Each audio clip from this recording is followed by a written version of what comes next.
السلام علیکم ورحمۃ اللہ وبرکاتہ۔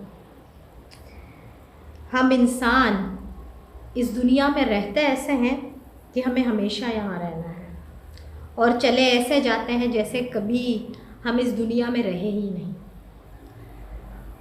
دعا ہے اللہ پاک ہمارا خاتمہ ایمان پر کرے، آمین۔ موت کی دعا نہیں کرنی چاہیے، پر شہادت کی تمنا بھی رکھنی چاہیے، کیونکہ جو شخص حسن خاتمہ کی دعا نہیں کرتا اور نیک نیتی پر یعنی اپنی شہادت کی تمنا نہیں کرتا، وہ نفاق کے ایک درجے پہ اس کا خاتمہ ہوتا ہے۔ یعنی یہ تمنا رکھنا، آرزو رکھنا کہ اللہ پاک ہمارا ایمان پر خاتمہ کرے۔ دیکھیں آج کل کے دور میں موت بہت عام ہے، ہر دوسرا بندہ اچانک سے ایسے جا رہا ہے کہ آپ کو پتہ نہیں چلتا، مگر پھر بھی ہم لوگ عبرت حاصل نہیں کرتے۔ ہم کب لوٹ کر آئیں گے اپنے رب کی طرف؟ کب تک ہم اسی طرح چلتے رہیں گے؟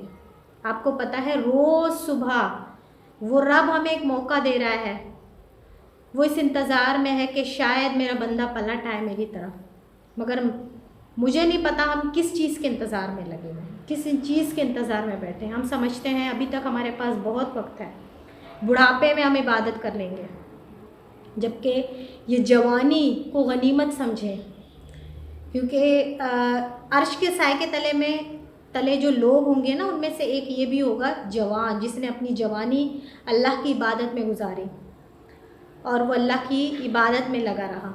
یعنی ہم کس چیز کے ساتھ ہمارا خاتمہ ہو ہمیں نہیں پتہ، بس اللہ پاک یہی میں کہتی ہوں نا، ہمیں دعا کرنی چاہیے کہ ہمارا خاتمہ ایمان پر کرے، کیونکہ آپ جس چیز پہ آپ کا خاتمہ ہوتا ہے آپ اسی حالت میں اٹھائے جاتے ہو قیامت کے دن۔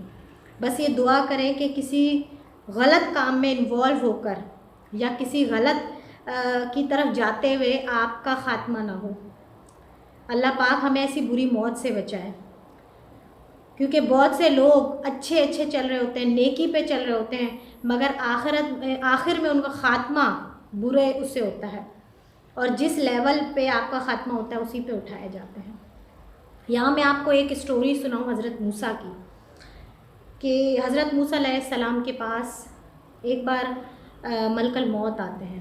ملک الموت پیغمبروں اور انبیاء کی جان لینے سے پہلے، مطلب ان کی روح قبض کرنے سے پہلے ان سے اجازت مانگتے ہیں۔ اسی طرح ایک بار جب حضرت موسیٰ کے پاس ملک الموت آتے ہیں تو وہ کہتے ہیں تم نے مجھے پہلے اطلاع کیوں نہیں دی کہ تم میری جان لینے آ رہے ہو؟ تو ملک الموت کہتا ہے کہ آپ کے ارد گرد اتنے لوگ جا رہے ہیں اور ان کی موت واقع ہو رہی ہے، یہ آپ کے لیے سبق نہیں ہے؟ کیا آپ ابھی تک نہیں سمجھ سکتے؟ حضرت موسیٰ ان کو ایک زوردار تھپڑ مارتے ہیں، ان کی آنکھ لڑک جاتی ہے، یعنی آنکھ بالکل باہر آ جاتی ہے۔ وہ اللہ پاک کے پاس جا کے شکایت کرتے ہیں کہ آپ نے مجھے کیسے انسان کے پاس بھیجا، اور اس کی میں جب روح قبض کرنے گیا تو انہوں نے مجھے اس طرح کیا، انہوں نے سارا واقعہ سنایا۔ تو اللہ پاک نے پہلے تو ان کی آنکھ ٹھیک کر دی، پھر کہا کہ حضرت موسیٰ سے کہو کہ وہ بیل ہے یا گائے ہے، مطلب کوئی جانور کا نام لیا، مجھے صحیح یاد نہیں ہے، بیل یا اس میں سے گائے میں سے، کہ اس کے اوپر ہاتھ پھیرے، اس کے ہاتھ کے نیچے جتنے بال آئیں گے اتنے سال اس کو زندگی ملے گی۔ جب وہ فرشتہ آتا ہے یہ کہنے تو حضرت موسیٰ کہتے ہیں پھر اس کے بعد کیا ہوگا؟ انہوں نے کہا پھر آپ کی جان چلی جائے گی، یعنی ہم آپ کو پھر لینے آئیں گے، پھر آپ کا وقت ختم ہو جائے گا۔ تو حضرت موسیٰ علیہ السلام فرماتے ہیں کہ اس وقت سے پہلے آج ہی میری جان لے لو، یعنی موت تو برحق ہے، اور موت کیسی آنی